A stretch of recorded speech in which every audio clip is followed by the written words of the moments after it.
साल 1972 की बात है। एक पुराना और विशाल जहाज जिसका नाम था काला मोती समुद्र की गहराइयों में अपनी यात्रा पर निकला था। यह जहाज अपनी आखिरी यात्रा पर था क्योंकि उसे जल्द ही तोड़ने के लिए एक यार्ड में भेजा जाना था। इस यात्रा में जहाज पर केवल कुछ नौसैनिक, इंजीनियर और 2 पर्यटक ही सवार थे। कप्तान रघुनाथ, एक अनुभवी और साहसी व्यक्ति, इस जहाज का संचालन कर रहे थे। उनके साथ उनके सहायक मोहन और इंजीनियर टीम का प्रमुख विनोद थे।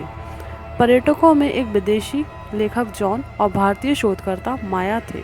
यह यात्रा सामान्य लग रही थी, लेकिन यह साधारण यात्रा नहीं थी। जैसे ही जहाज समुद्र के बीच पहुंचा, एक भयानक तूफान ने रास्ता रोक लिया। आसमान में काले बादल छा गए और लहरें खतरनाक ऊंचाई पर उठने लगी। कप्तान ने जहाज को स्थिर रखने की कोशिश की, लेकिन तूफान ने जहाज को अंधेरे की ओर धकेल दिया। तूफान के खत्म होने के बाद जब सबने राहत की सांस ली, तभी जहाज के नीचे से एक डरावनी ध्वनि सुनाई दी। यह ध्वनि लोहे के घिसटने और किसी के चीखने जैसी थी।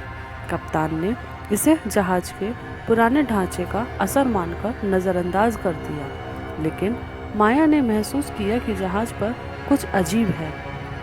रात को जब वह अपने कैबिन में सोने गई, उसने अपने कमरे के बाहर किसी के पैरों की आहट सुनी। उसने दरवाज़ा खोला, लेकिन वहाँ कोई नहीं था। उसकी किताबें बिखरी हुई थी, जैसे किसी ने उसे पढ़ने की कोशिश की हो। अगले दिन जॉन ने कहा कि उसने रात में किसी को जहाज के डेक पर चलते हुए देखा था। वह आदमी एक नाविक की वर्दी में था, लेकिन उसका चेहरा साफ नहीं दिखा। अब जॉन ने उसे पुकारा तो वह गायब हो गया। इंजीनियर विनोद ने बताया कि जहाज के इंजन में अचानक खराबी आ गई थी, जबकि उसमें कोई तकनीकी समस्या नहीं होनी चाहिए थी। यह सुनकर माया ने कहा, यह जहाज सामान्य नहीं है। मैंने इतिहास में पढ़ा था कि यह जहाज 40 साल पहले समुद्र में खो गया था, तब इसे मृत जहाज कहा जाता था। जॉन ने भी सहमति में सिर हिलाया।